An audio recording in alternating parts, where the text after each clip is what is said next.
Howdy, my name is Yumiko Sakamoto, and welcome to my take on a new mechanic for this existing tile-based game: gates, switches, and color boxes.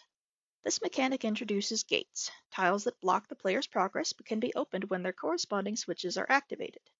Switches are tiles that open gates when an interactable box entity is pushed onto them. And lastly, switches have optional functionality that allows the level designer to designate a specific interactable box entity, called a color box, that a specific switch can only be opened by.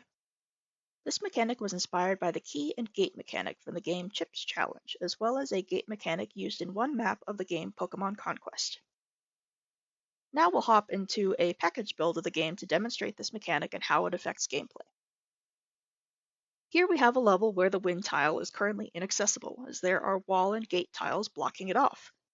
We also have two corresponding switches with which to open these gates, and finally we have both a regular interactable box entity as well as a color box entity that can be used to activate these switches. As you might infer from the color association between these gates and switches, the pink switch opens the pink gate and the blue switch opens the blue gate. Here we can see that stepping onto the switch does nothing, but pushing the pink color box onto the pink switch opens its corresponding gate. But what happens when we push the regular interactable box onto the pink switch? Nothing happens. This is because this pink switch has been associated with the pink color box, so pushing any other box onto it will not activate it. In contrast, let's look at this blue switch over here. Unlike the pink switch, this one hasn't been associated with any specific color box, so any interactable box or its children can activate this switch when pushed onto it. Now, this design isn't without its flaws. Currently, gates can only be associated with exactly one switch and one color box. I don't have functionality set up to allow gates to be activated via multiple triggers, like activating two corresponding switches instead of one, for example. The same goes for the switches and color boxes. There can only be one of each associated with the gates, which does limit the puzzle design to an extent. I also don't have any visual indicator set up for gates that don't have a specific associated color box, which could potentially cause confusion for players. Like in the gameplay example I showed just now, a player might ask, well, there's a blue gate and a blue switch, so where's the blue box? Unfortunately, I don't have a good answer for that, but I wanted to include that functionality and make association with color boxes optional, so that level designers that use this mechanic can just use the irregular interactable boxes if they don't want or need to use the color boxes. Next, I'll hop into the blueprints for each of these, starting with the tile switch.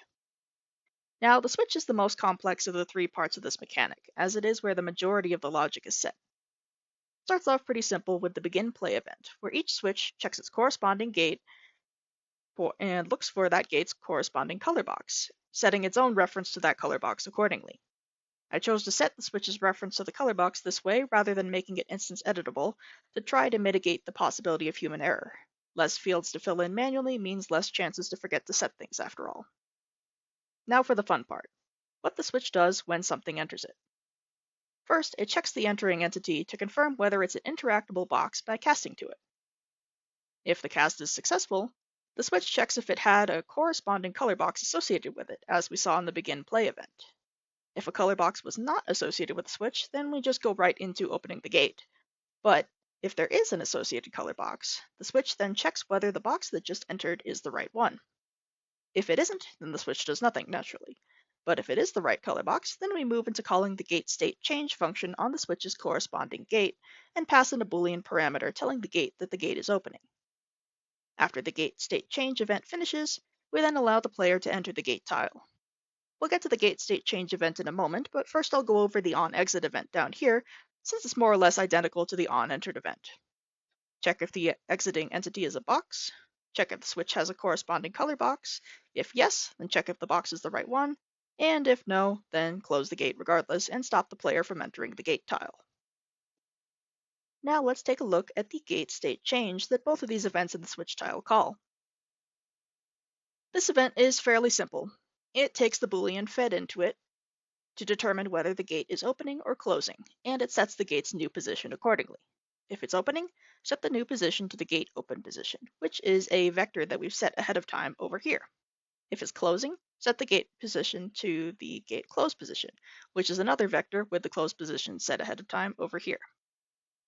Either way, we then play a sound, And then next we begin to animate the gate opening or closing. We take the gate wall, which is the gray block of the wall as well as its child component, the little X on each side of the gate, and then we linearly interpolate between the gate's current position and the new position we just set. Pretty simple.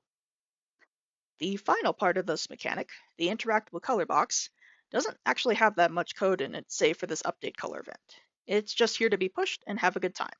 Something that I did add to it, however, is something that I actually added to both the gate and switch as well as the color box. And that's the script that actually changes the color of each of these to the color set by the level designer. This is in the construction script so that the level designer can see the changes as they are being made in the editor. Here, we create a dynamic material instance, basically an instance of the base material where we can change the color of it without affecting the base material color. Then we set the color of this material instance to the color of its corresponding gate, which is an instance editable variable that we can change right here. And as you can see, that when we change the color of its gate, its associated switch and color box, if applicable, update as well. And that's that. Thank you for watching, and I hope this mechanic sparks interest and/or inspiration.